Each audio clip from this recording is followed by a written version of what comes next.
Hi, Annalisa Six here with the Lady of Leisure and the Sober Curator to bring you the 2023 March horoscope for the Sun and Rising sign of Scorpio.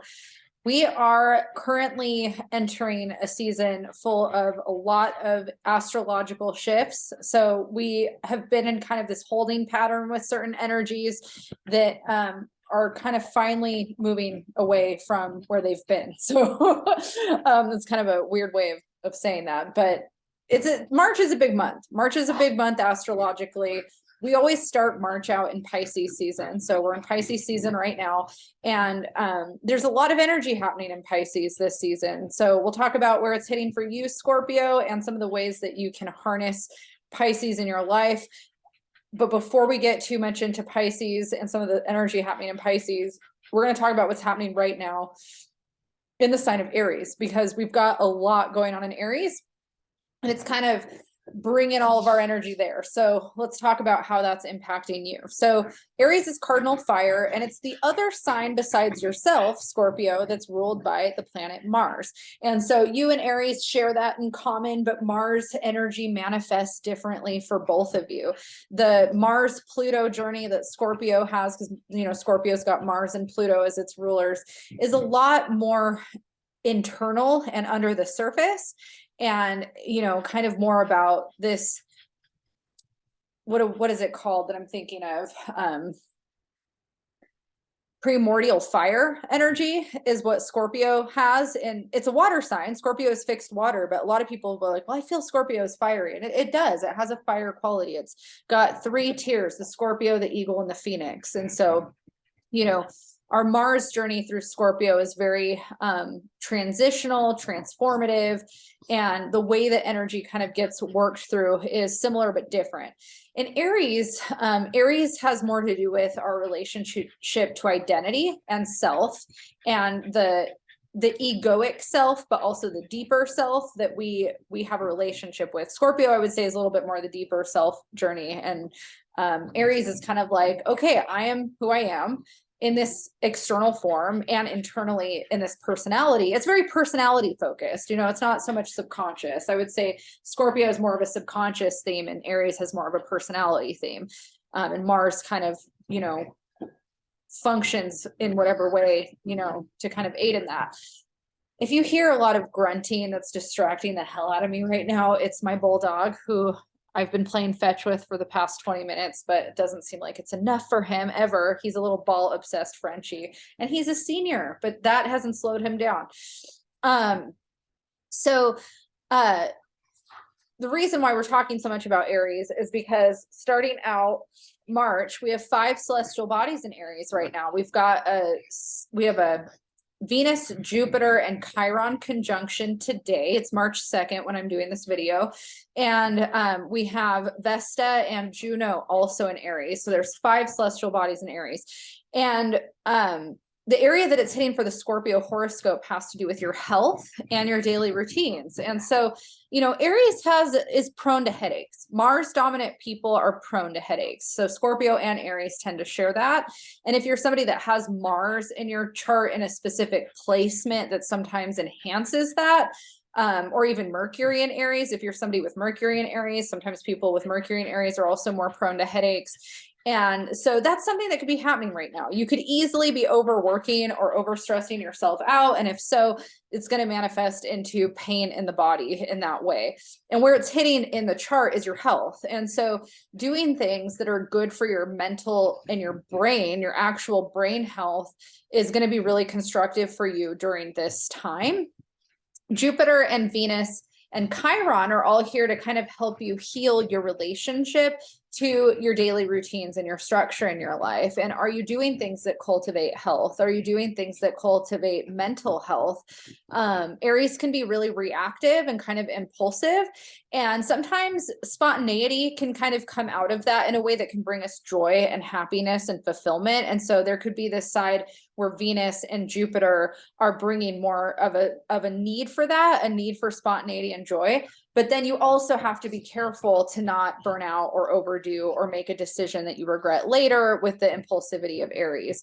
In general, outside of where it's hitting in the horoscope, this is a really positive time to work on what I refer to as identity medicine, where you're questioning your relationship to yourself and whether or not you have a healthy relationship to yourself. And Venus with Jupiter and Chiron can heal some of the insecurities or lack of confidence that we might experience throughout our lives. And this is true for all of us, not just for Scorpio. We're all being impacted by this Aries transit, and we're asked to look at that. We're asked to look at our relationship with confidence, self-love, and find ways to kind of integrate that in a positive way. So that could be a really good theme in terms of your mental and emotional health, is working through acts of self-love, acts of service to yourself and others that promote confidence, things like that.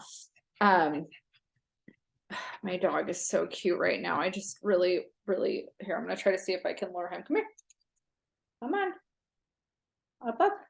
Up, right here. Yep. There we go. There he is. You can't really see his face. He's getting his ball. I know, you're crazy. You're a crazy hyper boy. So that's a big Aries theme for the first part of March for all of us. There's more things happening in Aries as we move on throughout the month, but I'm going to go kind of stick to the first half of the month and just talk about where Mercury is. So Mercury is currently at the last degree of Aquarius today, and then Mercury's going to enter into Pisces, starting tomorrow. So we're going to have Mercury in Pisces, with Pisces season. I'm in the wrong year here. Mercury enters Pisces on the 3rd, and it's there until the 18th. So for most of the rest of Pisces season, Mercury is going to be in that mix with the sun. This is a really positive time for Scorpio because Pisces and Scorpio trine each other, which is an easy flow of energy, which is great for spiritual work. It's really positive for creativity. A lot of Scorpio people in my life are super artistic and creative, and this Pisces Scorpio trine energy enhances and boosts all of that. It's a great time to kind of, channel that inspiration and envision the creative project in the ways that you want to make progress on that for yourself, not necessarily for anybody else, right? Because we have all this Aries energy, but you might feel inspired to do some things for other people. Where it's hitting in the chart for Scorpio, the mercurial energy is literally in the area of creative expression. And so for Pisces season for you, it's really positive for you to focus on your creative expression, your self-expression. And, the Aries energy helps boost that confidence. Venus and Jupiter and Aries are all about confidence and self-acceptance. And so having Mercury in Pisces is there to kind of help you, kind of communicate that with the world, share that with others. It's also a very romantic placement, Mercury in Pisces, in the area that it's hitting in the Scorpio chart. So you also might feel very inclined to want to be romantic or more lovey-dovey if you're in a relationship. If you're not in a relationship, you might be desiring more of that. So that's a big theme for Scorpio. Another thing that's going on, Saturn's going to be entering Pisces on March 7th. We actually have a full moon in Virgo that same day. It's a big day. Saturn's been in Aquarius since March of 2020. And so, this is a really positive time right now today as Mercury and Saturn are conjunct at 29 degrees of Aquarius to look back at the last 3 years and ask yourself, how has Saturn in Aquarius been? It's been 3 years, that we've had this energy really dominant in our culture, in our lives, and what's changed and how do we want to, how much change are we going to bring with us into the next cycle of Saturn and Pisces? So again, Saturn and Pisces is hitting the area of the horoscope that has to do with your creative expression, your relationship to your inner child. Sometimes it's known for women to get pregnant when Saturn is passing through this area of their birth chart, not necessarily your horoscope chart. Horoscopes and birth charts are different. But if you are Scorpio rising, you might be extra fertile or entering parenthood during this 3-year cycle. If you're not interested in being a parent, We can also look at our creative projects as like our children, right? If we're working on a piece of art or a piece of music, the release of that art or that music or that project is kind of like our birthing of that, you know, into the world and it taking on a life of its own. And so that's also something where Saturn passing through this area of the horoscope could be positive or, you know, impacting. Saturn can also feel like blockages around things. And so I do think that the Saturn and Pisces story for all of us, especially creatives, though, there's a little bit of a tortured artist complex that can happen with Saturn and Pisces. And so, you know, for people that struggle with addiction and depression and things like that, it's definitely something that could trigger that. So you want to kind of lean on your people, make sure that you have your modalities of, you know, help, mental health wise and physical, spiritual, all of that stuff. Make sure that you are supported in having those things. My dog now has his ball stuck, and instead of getting a different ball, he's going to obsessively scratch at where the ball is. And I might have to get up. I'm going to get up and go get that ball. I'm going to pause this real quick. All right, the snotty bear has his ball. So yeah, so it's a lot to think about, you know, with this next, you know, 2-year, 3-year cycle that we're entering with Saturn. I think Saturn will be entering Aries in 2025. So I don't think we have a full 3 years. Yeah, Saturn in Aquarius felt extra long. Feels like that one just felt like it took longer. I don't know. We'll see how Saturn in Pisces feels. It'll probably feel long too. So yeah, that's a big shift that's happening in March, and that's where it's, you know, starting to impact Scorpio. And then we also have Pluto entering Aquarius towards the end of the month. So let's start talking about the end of the month. So at the end of the month, or the last half of the month, I should say, the energy starts to transition. Venus is going to leave Aries, Juno is going to leave Aries and enter the Earth, the, you know, fixed Earth sign of Taurus, which Venus and Juno do. Well, Juno, I'm not sure. I would think it does, but Venus does very well in Taurus. It rules Taurus. And so, you know, Taurus is the opposite of Scorpio. And so even though Venus does very well in Taurus and, you know, Juno appreciates Taurus energy, it's still the opposite of your energy. And so again, that can be hard for signs to experience the opposite or the opposing nature of a sign. But, you know, Venus is, or not Venus, Taurus is very grounding. You know, it's a grounding energy. It helps us slow down and be more thoughtful and more practical. And so if you felt like the first half of March was a little bit too chaotic or rushed, or, you know, if it was too energetic for you, Venus should come and kind of calm it down a little bit. We're still going to have Aries season starting though, because, you know, Mercury enters Aries on the 19th. So there's another addition to Aries energy, and Jupiter's still in Aries. Vesta's still going to be in Aries. And then we have, the sun enters Aries on the 20th. We have the spring equinox. So, you know, once Aries season starts, we're still going to have a lot of Aries energy going on in the sky, even though Venus and Juno will no longer be there. We'll still have Mercury and the sun with Jupiter, Chiron, and Vesta. So for the most part, for the whole month of March, we're going to have 5 celestial bodies in Aries for the month. Let's talk about the moons. So we've got a full moon on March 7th. Let me just double check and make sure I'm remembering right. Yep.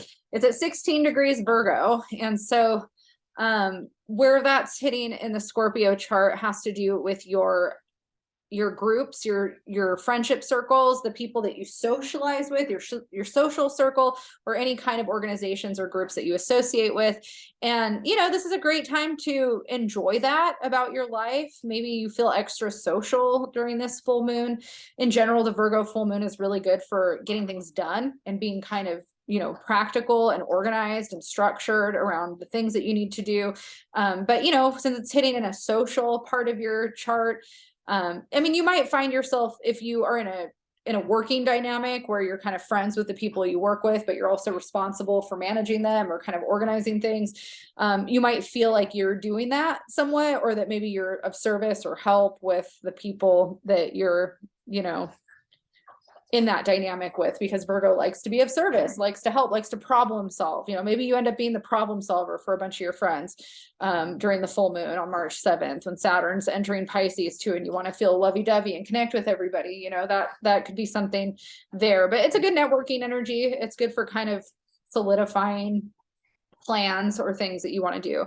It's good to set intentions too towards the types of people that you want to have in your life or cultivate in your life, or even just making the people you already have in your life, you know, more of a priority if that's something that you've been thinking about. Another thing that we're going to experience in March is a new moon at 0 degrees Aries on March 21st. And that moon is also going to be conjunct a 5-degree Mercury in Aries. So Mercury is going to be a part of that. And, you know, again, with Mercury in the mix, we could be more prone to headaches with it hitting the area of our health, because those are some of the health problems that happen with Aries in this particular part of the chart. But, one of the things that's really positive for you in this is setting intentions around your daily routines and things that help promote confidence and good health and mental health, you know, brain health, head health, I guess is what I think about with Aries.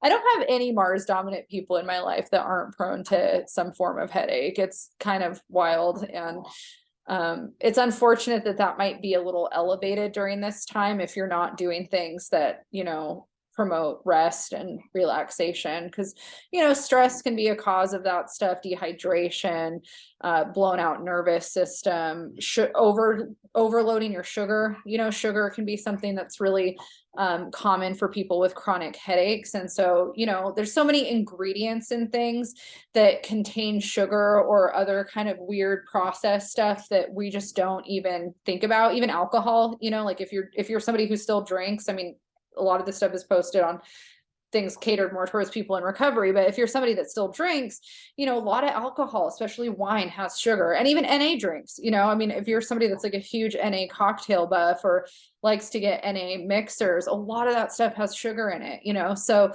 that's why for me, like, I'm not really that fun when it comes to NA drinks. Like whenever I've had friends that are, you know, really awesome and want me to try certain NA things, the first thing I do is look at the ingredients and I'll see the sugar intake and I'm just like, I don't want this, you know, because what it does to the body is so negative. But, you know, if you're somebody with chronic headaches and you have a high sugar intake, you know, cutting sugar out, you're going to detox off sugar and you're probably going to feel worse for a little while and have a worse headache, you know, for a month probably. And then your body's going to start recalibrating. And then if you're doing like fresh juices and water and making sure you're not dehydrated, making sure you're eating like a lot of protein rich things and, you know, magnesium, iron, iron's really important too when it comes to Mars dominant people. Mars rules iron, but also, you know, like if you don't have a good iron intake or your B vitamins aren't good, like, you know, that those deficiencies can also lead to chronic headaches. Some people get chronic headaches from caffeine. I'm not one of those people, so I don't relate to that, but you know, everybody's different. And so just kind of figuring that stuff out. But, you know, my husband's an Aries with a Scorpio moon. He's very Mars, you know, and he loves his desserts and his sugar. And a lot of times he'll have them before bed after dinner. You know, he'll be in bed eating a cookie or some Ben and Jerry's ice cream, which I commend the fact that he's in his early 40s and can still do that, because I can't, and I'm younger. I can't even, you know, I mean, I'm vegan. I can't even do like half the stuff that my husband can do. I'm just so much more sensitive, but you know, he'll have headaches a lot and he'll also have trouble sleeping, and sugar's been tied to that stuff. So I bring this up not to be like a mom about sugar, but just knowing where Aries is hitting in the Scorpio chart and knowing that you have this opportunity to set intentions around prioritizing good health on the new moon and habits. You know, the area of the chart that this is happening is in good habits. So that might be something that you benefit setting intentions for on that new moon on the 21st. So that is the astrology horoscope for you, Scorpio. I will see you next month. Good luck. I hope that your head gets what it needs.